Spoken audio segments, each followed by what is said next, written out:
Hello friends, आज हम matrix of a linear transformation के बारे में बात करेंगे। हम इस लेक्चर में क्या करेंगे, हमें कोई लीनियर ट्रांसफॉर्मेशन दी हुई होगी और उससे हम मैट्रिक्स को लिखना सीखेंगे। तो फर्स्ट है, आप कैसे हम एक मैट्रिक्स बना सकते हैं गिवन लीनियर ट्रांसफॉर्मेशन से। तो उसके लिए सबसे ज़रूरी बात है कि आपके जो वेक्टर स्पेस होंगे वो फाइनाइटली डायमेंशन वेक्टर स्पेस होने चाहिए किसी फील्ड एफ पर। और सेकंड थिंग क्या है, ऑर्डर्ड बेसिस। ऑर्डर्ड बेसिस क्या होता है? It is a basis in which the element are written in a fixed order. Fixed order को ध्यान में रखना है, मतलब आपको जो एलिमेंट्स का ऑर्डर दिया हुआ है उसको मेंटेन रखना है, उसमें कोई चेंज आप नहीं कर सकते। इसलिए हम जब कभी भी लीनियर ट्रांसफॉर्मेशन हमें गिवन होती है और उससे हमें मैट्रिक्स को बनाना होता है तो उसमें ऑर्डर्ड बेसिस को लिया जाता है। नेक्स्ट, तो किसी भी गिवन एलटी से हम मैट्रिक्स कैसे लिखेंगे, उसके लिए दो कंडीशन आपकी बहुत ज़रूरी है।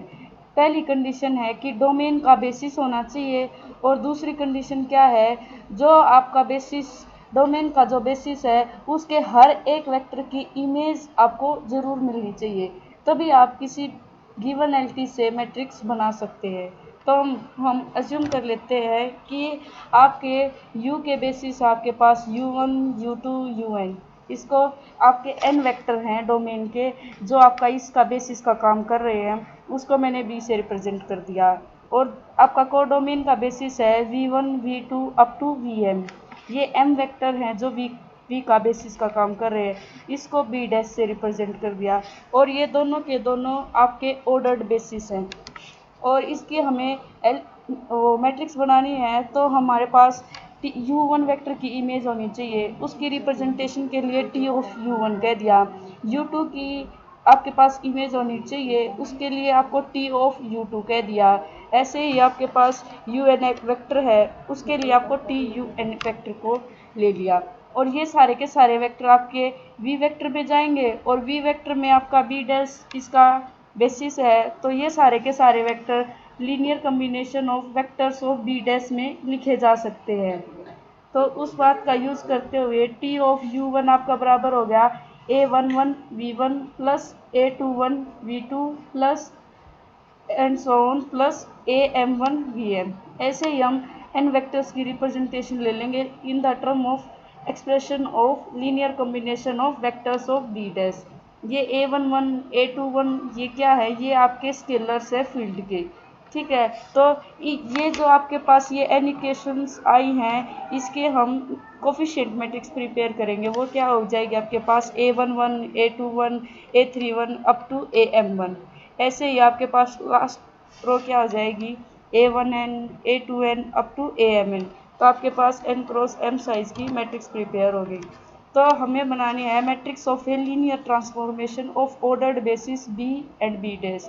तो इसकी नोटेशन आपको दिख रही है t dot b comma b dash, इसको क्या बोलेंगे, matrix associate with t with respect b and b dash.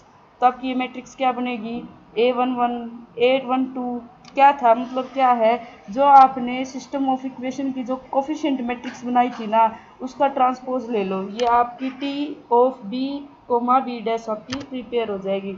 अब हम कुछ एग्जांपल डिस्कस करेंगे कि कैसे आपको जब एलटी दी हुई होती है उससे हमें मैट्रिक्स को कैसे प्रिपेयर करना है। ये आपको एक एग्जांपल दिया हुआ है, देखो find the matrix T with respect to basis B and B dash. आपको टी डिफाइन की है आर स्क्वायर से आर स्क्वायर के ऊपर, कैसे डिफाइन की हुई है, टी ऑफ एक्स वाई आपका बराबर है x comma minus Y.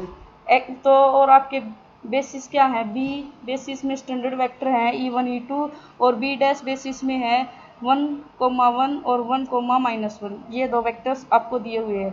Diagram में आपको क्लियरली समझ में आ रहा है कि बी वेक्टर में कौन से वेक्टर हैं और बी डैश वेक्टर में कौन से वेक्टर दिए हुए हैं।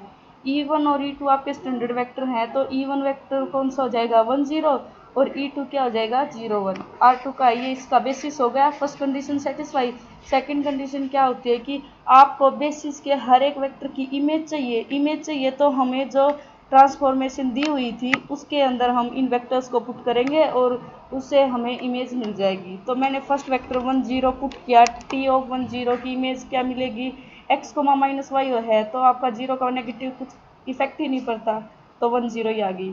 और टी ऑफ 0 1 क्या हो जाएगा, 0 माइनस 1। ठीक है, अब हमें इसकी इमेज हमने निकाल ली है और हमें ये पता है आर स्क्वायर का बेसिस, आपके कोडोमेन का जो बेसिस है वो आपको 1 1 और 1 माइनस 1 दिया हुआ है। तो ये जो दोनों वेक्टर की जो इमेज निकाली है वो बी डैश के वेक्टर्स के लीनियर कॉम्बिनेशन में पक्का लिखी जाएगी। तो उस बात का यूज़ करते हुए हम क्या करेंगे, टी ऑफ 1 0 की इमेज ली और उसको linear combination of vectors of B dash लिख दिया, a into 1 1 plus B into 1 minus 1। तो ए और बी क्या आपके स्केलर्स है जो कि रियल नंबर्स हैं।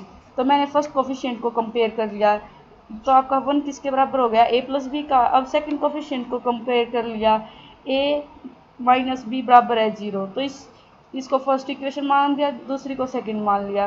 तो सेकंड इक्वेशन से क्या हो गया, ए बराबर आपका बी आ गया और इस वैल्यू को आपको इक्वेशन फर्स्ट में पुट कर दिया, इधर से आपकी ए की वैल्यू 1/2 आ गई और वापस ए की वैल्यू को पीछे वाली में पुट कर दिया, तो बी की वैल्यू भी क्या आ गई आपके पास 1/2 आ गई। अब नेक्स्ट जो आपका दूसरा स्टैंडर्ड बेसिस था उसकी इमेज निकाल ली थी और ये आपकी जो लेफ्ट हैंड के जो बी डैश के वेक्टर्स थे उनके लीनियर कॉम्बिनेशन में लिखी जाएगी। तो मैंने इन वेक्टर्स को सी और डी ले लिया हमने scalar, C into 1 1 plus D into 1 minus 1। फिर आपने फर्स्ट कोफिशिएंट को कंपेयर किया, सी प्लस डी बराबर 0 आ गया और सेकंड कंपेयर किया, सी माइनस डी आपका किसके बराबर आ गया, -1 की। तो ये आपने थर्ड और फोर्थ इक्वेशन बना दी और इनसे हम सी और डी की वैल्यू को निकाल लेंगे। सी की वैल्यू आ गई आपके पास -1/2 और डी की वैल्यू क्या आ गई 1/2। तो जो आपने लीनियर कॉम्बिनेशन बनाए थे उधर जाके वापस ए बी सी डी की वैल्यू को पुट कर दिया और इन जो सिस्टम ऑफ लीनियर इक्वेशंस की जो कोफिशिएंट मैट्रिक्स बनती है उसका ट्रांसपोज जो बनता है वो हमारी T augmented matrix B of B dash होती है। तो ए की वैल्यू 1/2 फिर आपके कॉलम में पुट कर दो, बी की वैल्यू 1/2, सी की नेक्स्ट कॉलम में पुट कर देंगे -1/2 और डी की वैल्यू 1/2। तो आपकी क्या बन गई, matrix associate with D with respect to ordered basis B and B dash. तो आपकी ये मैट्रिक्स ऐसे प्रिपेयर करनी है, ऐसे ही आप मैट्रिक्स बना सकते हैं। तो थैंक यू।